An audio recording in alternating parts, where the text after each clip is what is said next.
Hello दोस्तों, last video तक हम हमारे चैप्टर 22 के बारे में पढ़ चुके हैं, जिसमें कि जो वर्ल्ड वॉर 2 हुआ तो उसमें जो नेशनलिस्टिक जो पीपल्स थे उनका किस प्रकार का रिस्पॉन्स था उसके बारे में हम पढ़ चुके हैं। जिसके बाद हम हमारा अब नेक्स्ट चैप्टर स्टार्ट करते हैं, वो चैप्टर 23, जिसमें कि क्विट इंडिया मूवमेंट, साथ ही में demand of Pakistan and the Indian national army. तो इन तीनों के बारे में हम एक वन बाय वन पढ़ते जाएंगे, और जिसमें हम सबसे पहले शुरुआत करते हैं वो जो क्विट इंडिया मूवमेंट क्यों किया गया है और उसके मेन रीजंस क्या थे। तो आफ्टर क्रिप्स डिपार्चर, जैसे क्रिप्स बात को छोड़ के गया, उसके बाद में गांधी जी ने एक रिजोल्यूशन फ्रेम किया ताकि एक प्रकार से कि ब्रिटिशर्स को यहाँ से निकाला जा सके। साथ ही में जो कांग्रेस वर्किंग कमेटी थी उसकी मीटिंग वर्धा के अंदर हुई, जो कि जुलाई 14 1942 को इसमें जहाँ पे एक्सेप्ट किया गया कि हमें स्ट्रगल लॉन्च करना चाहिए। तो इसमें ये इस बात करते हैं कि जो क्विट इंडिया मूवमेंट थी इसकी यहाँ से शुरुआत हुई, कि एक प्रकार से इसके रिजोल्यूशन की शुरुआत हुई। इसके स्टार्टिंग का टाइमिंग गांधी जी के ऊपर डिपेंड था। साथ ही में बात करते हैं कि वाई स्टार्ट स्ट्रगल ना होगी, क्या क्या मेन रीजन थे, जिसमें सबसे पहले अगर हम रीजन की बात करते हैं वो failure of Cripps mission. Cripps mission बिल्कुल अपनी फेलियर की तरफ था,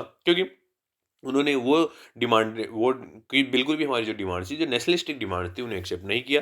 साथ ही में जैसे कि उन्होंने हमें डोमिनियन स्टेटस देना चाहा, तो ऐसी चीज़ें हमें एक्सेप्ट नहीं थी, हमें कंप्लीट इंडिपेंडेंस चाहिए थी। साथ ही में बात करते हैं कि there was popular discontent of rising prices and shortage of rice salt etc..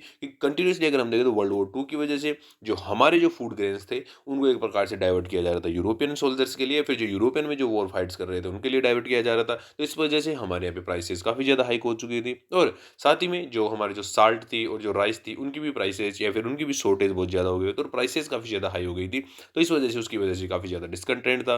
उसके बाद हम थर्ड पॉइंट की बात करते हैं, न्यूज ऑफ कि हमारे जो ब्रिटिशर्स हैं वो एक प्रकार से साउथ ईस्ट एशिया के अंदर हार चुके हैं, क्योंकि वहाँ पे जापानीज एग्रेशन था, और जापानीज एग्रेशन की वजह से ब्रिटिशर्स को वहाँ से निकलना पड़ा था, और ब्रिटिशर्स की काफ़ी बड़ी डिफीट हुई थी, और इस वजह से ब्रिटिशर्स काफ़ी ज़्यादा सख्ते में भी थे। जिसके बाद हमारे फोर्थ पॉइंट की बात करते हैं, British evaluated and showed their resist behaviour, कि जो ब्रिटिशर्स थे उन्होंने इवेल्युएट किया, और साथ ही में उन्होंने एक प्रकार से हमारे साथ एक प्रकार से जो रेसिस्ट बिहेवियर या फिर एक प्रकार से जो कलर भेद की नीति थी, वो एक प्रकार से उन्होंने बिहेवियर अपनाया। और उसी के साथ हम बात करते हैं हमारे फिफ्थ पॉइंट की, इसमें कि the leadership wanted to condition the masses for a possible Japanese invasion. की जो लीडरशिप थी वो एक प्रकार से वो चाहते थे कि एक प्रकार से जो हमारे मासेज हैं वो तैयार रहें, क्योंकि जो जापानीज हैं वो हमारे ऊपर अटैक कभी भी कर सकते हैं, क्योंकि जापानीज साउथ ईस्ट एशिया में वहाँ से ब्रिटिशर्स को निकाल चुके थे, और उनका नेक्स्ट टारगेट म्यांमार और म्यांमार के बाद में इंडिया ही था। तो इस वजह से जो नेशनलिस्ट थे उन्होंने ये सब कहा।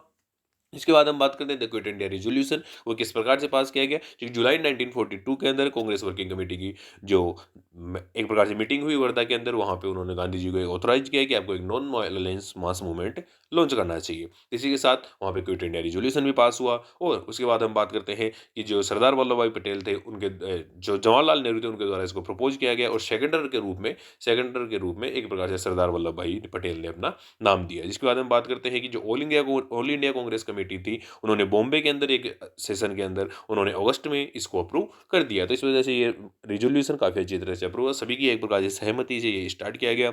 साथ ही में the resolution ratified by Congress meeting, जो ग्वालियर टांक जो बॉम्बे के अंदर एक जगह है, वहाँ पे अगस्त 8 1942 को इस क्विट इंडिया मूवमेंट का जो रिजोल्यूशन था उसको रेटिफाई भी कर दिया गया। जिसके बाद हम बात करते हैं कि वहाँ पे और अदर कुछ डिमांड थी उनको भी एक्सेप्ट किया गया, जैसे कि demand and immediate end to British rule in India, की हमें अभी के अभी एक प्रकार से जो ब्रिटिश रूल इंडिया के अंदर चल रहा है उसको हमें एंड करना है। जिसके साथ हम बात करते हैं हमारे सेकंड पॉइंट की, और declare commitment of free India to defend itself against all type of fascism and imperialism, कि हमें एक प्रकार से जो एक कमी हमें इंडिया के साथ कमिटमेंट करना चाहिए कि हमारे ऊपर किसी प्रकार का अगर फासिज्म या फिर ये जो इंपीरियलिज्म है जो पहले से हमारे ऊपर बैठे हुए हैं, और फासिज्म जो एक प्रकार से जर्मनी का अग्रेसन है, तो वो एक प्रकार से हमें एक्सेप्ट नहीं करना, हमें इनसे आज़ादी हमें रखनी है। तो ये प्रकार से एक प्रॉमिस की गई। साथ ही में बात करते हैं हमारे थर्ड पॉइंट की, provisional government of India after British withdrawal, कि जैसे ही ब्रिटिशर्स भारत को छोड़ के जाते हैं हमें यहाँ पे एक प्रोविजनल गवर्नमेंट बनानी है। और इसी के साथ हम बात करते हैं कि sanction a CDM against British rule, की जो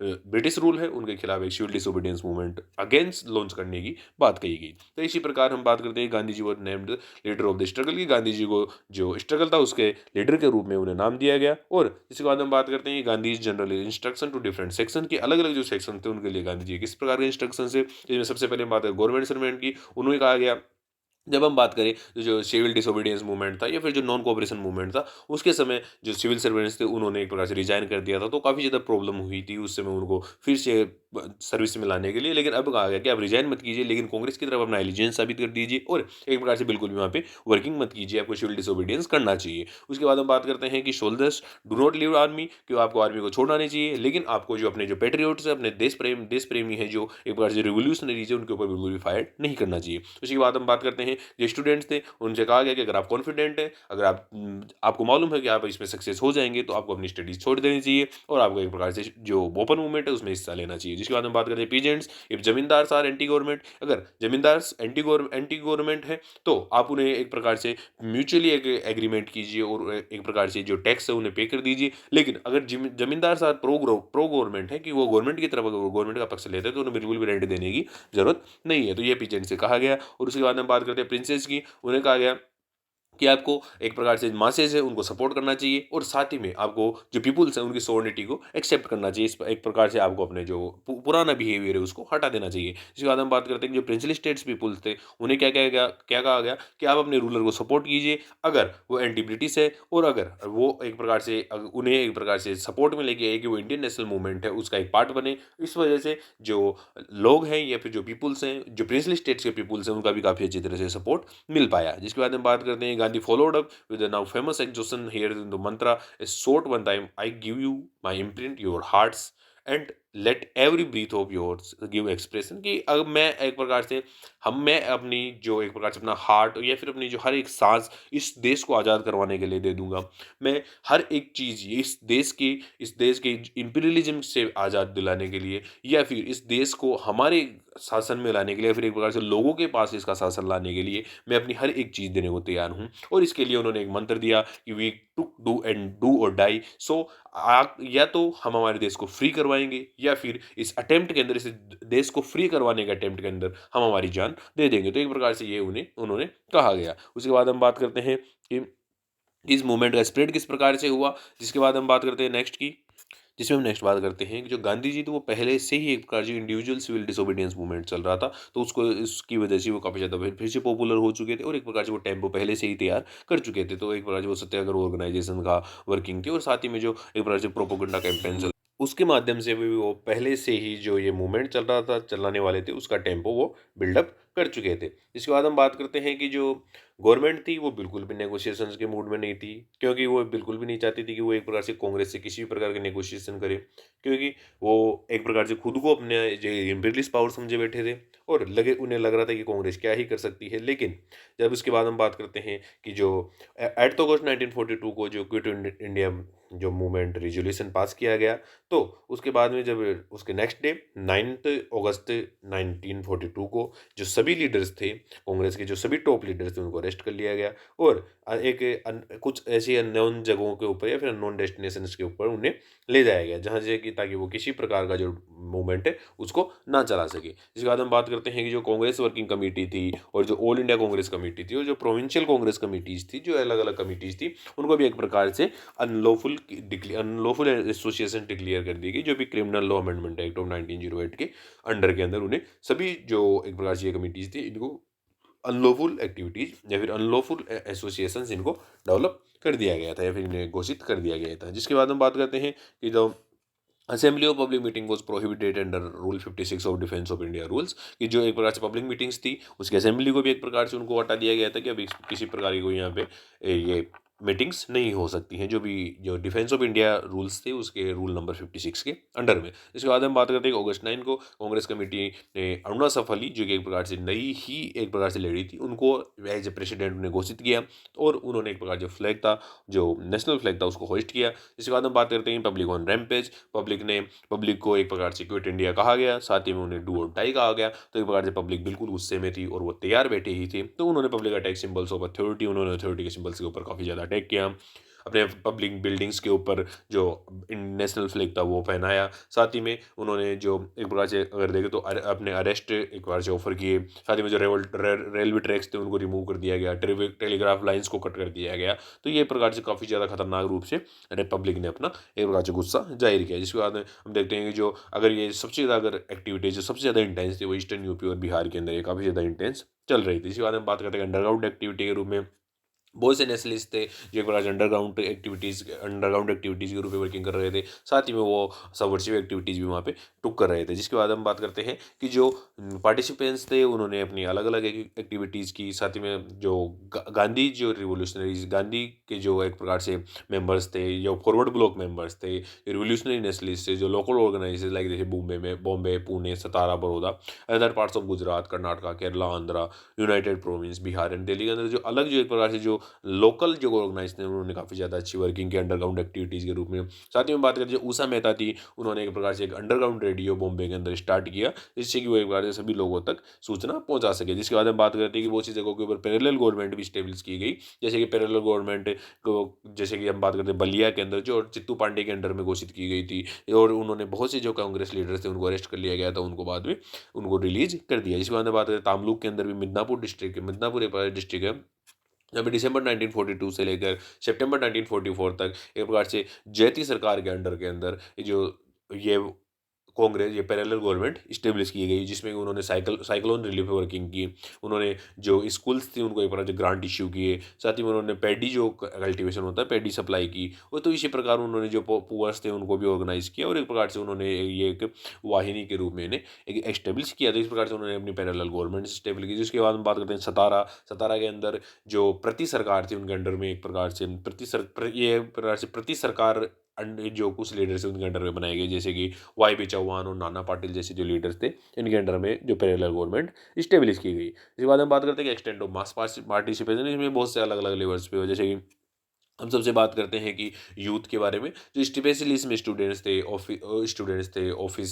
स्टूडेंट्स थे, और वो स्कूल्स और कॉलेज के अंदर थे, तो वो एक प्रकार से वो काफ़ी ज़्यादा आगे उन्होंने हिस्सा लिया। उसके बाद हम बात करते हैं कि विमेंस की, वो एक प्रकार से स्कूल्स और कॉलेज की गर्ल्स थे, उन्होंने एक्टिवली पार्टिसिपेट किया। और साथ ही में जो अरुणा असफली थी, सुचेता कृपलानी, उषा मेहता, तो इन्होंने भी काफ़ी ज़्यादा अपनी वर्किंग की। और उसी के बाद हम बात करें वर्कर्स की, वो स्ट्राइक के ऊपर चले गए और उनके ऊपर काफ़ी ज़्यादा रिप्रेशन भी किया गया। इसके बाद हम बात करें जो पीजेंट्स थे, वो एक प्रकार से इसकी मूवमेंट के हार्ट के रूप में उन्होंने वर्किंग की। उन्होंने बहुत से जमींदार से भी इसमें अंदर पार्टिसिपेट किया, और उन्होंने एक प्रकार से जो सिंबल्स ऑफ अथॉरिटी थी उनके ऊपर काफ़ी ज़्यादा अटैक किया। और एक प्रकार से जो एंटी जमींदार वायलेंस था वो भी एक प्रकार से अगर हम देखें तो वो बहुत कम इसके अंदर देखा गया, क्योंकि एंटी जमींदार वायलेंस था वो एक प्रकार से हमारे जो इंडियंस के खिलाफ ही होता था। लेकिन अब वो एक प्रकार से उसको रिमूव कर दिया गया उस प्रॉब्लम को, और अब एक प्रकार से जो एंटी ब्रिटिश मूवमेंट्स थे वो चल रहे थे। जिसके बाद हम बात करते हैं गवर्नमेंट ऑफिशियल्स, स्पेशली जो एक प्रकार से जो लोअर लेवल्स के पुलिस थे और जो एडमिनिस्ट्रेशन थे, उन्होंने इस प्रकार से जो गवर्नमेंट की लॉयल्टी को हटाते हुए उन्होंने इसमें काफ़ी ज़्यादा पार्टिसिपेट किया। उसी के साथ हम बात करते हैं कि मुस्लिम्स ने भी इसके अंदर जो अंडरग्राउंड एक्टिविटीज़ थी उसमें अंदर काफ़ी ज़्यादा पार्टिसिपेट किया। और एक प्रकार से जो कम्युनल अगर हम बात करें तो कम्युनल जो राइट्स होते थे तो वो एक प्रकार से इसके अंदर बिल्कुल भी नहीं हुए। एक प्रकार से बिल्कुल भी एक प्रकार से देखा नहीं गया कि किसी प्रकार का कोई कम्युनल वायलेंस इसके अंदर हुआ है। जिसके बाद हम बात करते हैं कम्युनिस्ट थे, उन्होंने बिल्कुल भी इस मूवमेंट को ज्वाइन नहीं किया, क्योंकि उस समय अगर हम देखें तो बहुत सी प्रॉब्लम्स चल रही थी। जो रशिया थे वो एक प्रकार से जर्मनी के कंट्रोल में थे, जर्मनी की तरफ थे, और कम्युनिस्ट थे वो एक प्रकार से जो अलग अलग अपनी जो थिंकिंग के ऊपर चल रहे थे। तो एक प्रकार से वो चाहते थे कि जो ये एक प्रकार से देखें तो ये नाजीज और इम्पीरियलिस्ट का वॉर है, हम इसके अंदर बिल्कुल भी इसमें सपोर्ट नहीं करेंगे। इसके बाद हम बात करते हैं कि जो मुस्लिम लीग थी उसने मूवमेंट को अपोज किया। और साथ ही में जो ब्रिटिशर्स थे, जो एक प्रकार से अगर हम देखें जो माइनॉरिटी थी भारत के अंदर, तो वो एक प्रकार से वो देखते थे कि हम जो हिंदूज हैं उनके एक प्रकार से उनके अंडर में वर्किंग नहीं कर सकते, तो इसलिए मुस्लिम लीग ने इसको काफ़ी ज़्यादा अपोज किया। और एक बात हम देखें तो जो हिंदू महासभा थी इसने इस मूवमेंट को काफ़ी ज़्यादा सपोर्ट किया गया। और एक प्रकार से जो प्रिंसली स्टेट्स थे उन्होंने इस मूवमेंट्स को बिल्कुल भी सपोर्ट नहीं किया, फिर बहुत कम मात्रा में इसे सपोर्ट किया गया। जिसके बाद हम बात करते हैं कि गवर्नमेंट रिप्रेशन, जो कि एल्डो मार्शल जो एक प्रकार से जो लॉ थे, जो अगर हम देखें तो मार्शल लॉ एक प्रकार से अप्लाई किए गए, और साथ ही में उसके द्वारा जो रिप्रेशन आया वो काफ़ी ज़्यादा सीवियर हुआ। और जो एजिटेटिंग जो क्राउड थी, जो एक प्रकार से गुस्से में जो क्राउड थी, उसके ऊपर काफ़ी ज़्यादा लाठी चार्ज किए गए, उनके ऊपर टीयर गैसेस फायर की गई, और साथ ही में उनके ऊपर गोलियां भी चलाई गई। तो ये बहुत अच्छी एक प्रकार से हम देखें तो गवर्नमेंट ने काफ़ी पूरी तरह से रिप्रेशन किया। इसके बाद हम बात करते हैं एस्टिमेट की, जिसमें कि एक एस्टिमेट की कि left without leaders they not stand and violence became common. एक प्रकार से अगर हम देखें तो इसमें बिल्कुल भी कोई लीडर्स नहीं था, क्योंकि उनको 9 अगस्त 1942 को सभी जो लीडर्स थे उनको अरेस्ट कर लिया गया था। और उनके अरेस्ट करने की वजह से एक प्रकार से अगर हम देखें तो इसके अंदर कोई भी लीडर्स नहीं रह गए थे और इस वजह से इसमें काफ़ी ज़्यादा वायलेंस हुआ। और इसके अगर हम मेन बात करें तो इसके अगर मेन जो सेंटर्स थे वो थे जैसे eastern United province, Bihar, Midnapore, Maharashtra और कर्नाटक। तो ऐसे ये जगह थी यहाँ पे बहुत ज़्यादा मात्रा में ये वायलेंस हुआ। और साथ ही में हम देखें तो स्टूडेंट्स थे, वर्कर्स थे और जो पीजेंट्स थे वो एक प्रकार से बैकबोन थे इस मूवमेंट के, उन्होंने काफ़ी ज़्यादा इसको सपोर्ट किया। और अगर हम देखें तो जो अपर क्लासेस थी और जो ब्यूरोक्रेसी थी वो भी इस मूवमेंट को काफ़ी ज़्यादा उन्होंने भी इसको सपोर्ट किया। इसी के बाद हम बात करते हैं कि जो गवर्नमेंट की तरफ लॉयल्टी थी वो एक काफ़ी ज़्यादा प्रॉब्लम हुई। और एक प्रकार से हम देखें तो वो एक प्रकार से नेशनलिज्म की भावना थी वो भारत के अंदर अच्छी तरह से अब पनपने लगी थी। इसके बाद हम बात करते हैं कि the movement establish the truth that it was no longer possible to rule India without the wishes of India. एक बार से अगर हम देखें तो इस मूवमेंट ने ये साबित कर दिया था कि अगर ब्रिटिशर्स भारत के अंदर रूल करना चाहते हैं तो उन्हें एक प्रकार से इंडियन से परमिशन लेनी होगी। अब आगे और ज़्यादा कंटिन्यू नहीं कर सकते हो कि अगर आपको इंडिया के अंदर रूल करना है तो आपको इंडियंस की परमिशन चाहिए। और अगर आप विदाउट अगर इंडियंस की परमिशन के आप यहाँ पे रूल करना चाहोगे तो आप बिल्कुल भी यहाँ पे रूल नहीं कर सकते हो। इस मूवमेंट ने ये चीज़ साबित कर दी। इसके बाद हम बात करते हैं जो कॉमन पीपल्स थे और एक प्रकार से उन्होंने काफ़ी ज़्यादा हीरोइज्म की भावनाएं अपनाई। और साथ ही में एक प्रकार से हम देखें तो उन्होंने काफ़ी ज़्यादा मिलिटेंसी भी एक प्रकार से मिलिटेंट रूप भी उन्होंने रखा। और एक प्रकार से हम देखें तो ये काफ़ी ज़्यादा अगर हम देखें तो कॉमन पीपल्स ने इसके अंदर बहुत ज़्यादा स्ट्रगल किया और बहुत ज़्यादा एक प्रकार से इस मूवमेंट को सक्सेस करवाने के अंदर उन्होंने अपनी भूमिका निभाई। तो ये अगर हम देखें तो आज हमने क्विट इंडिया मूवमेंट के बारे में पढ़ा कि क्विट इंडिया मूवमेंट के अंदर किस किस प्रकार की प्रॉब्लम्स थी और किस किस क्यों क्यों प्रॉब्लम्स की वजह से ये लाया गया। और साथ ही में क्यों इसको इतना ज़्यादा एक प्रकार से सपोर्ट मिला और कैसे बिना विदाउट लीडर्स के भी ये मूवमेंट इतना ज़्यादा सक्सेसफुल रहा। क्योंकि इसमें हमने देखा कि जो नेशनलिज्म की भावना थी कि ये हमारा देश है तो ये एक प्रकार से ये भावना काफ़ी ज़्यादा तब तक बढ़ चुकी थी। तो एक प्रकार से अगर हम देखें जो इंडियंस के खिलाफ जो रिवोल्ट्स होते थे वो बंद हो चुके थे। और अब ये एक प्रकार से रिवोल्ट देखा कि वो टोटली एंटी ब्रिटिश एक प्रकार से हम देखें तो टोटली एंटी ब्रिटिश मूवमेंट एक प्रकार से देखा गया। इसके बाद अगली वीडियो में हम बात करेंगे कि जब मुस्लिम लीग ने पाकिस्तान की डिमांड की तो किस प्रकार से कांग्रेस के अदर अदर लीडर्स के द्वारा उनको अपीज किया गया। तो उसके बारे में हम अगले वीडियो में पढ़ेंगे। Thank you.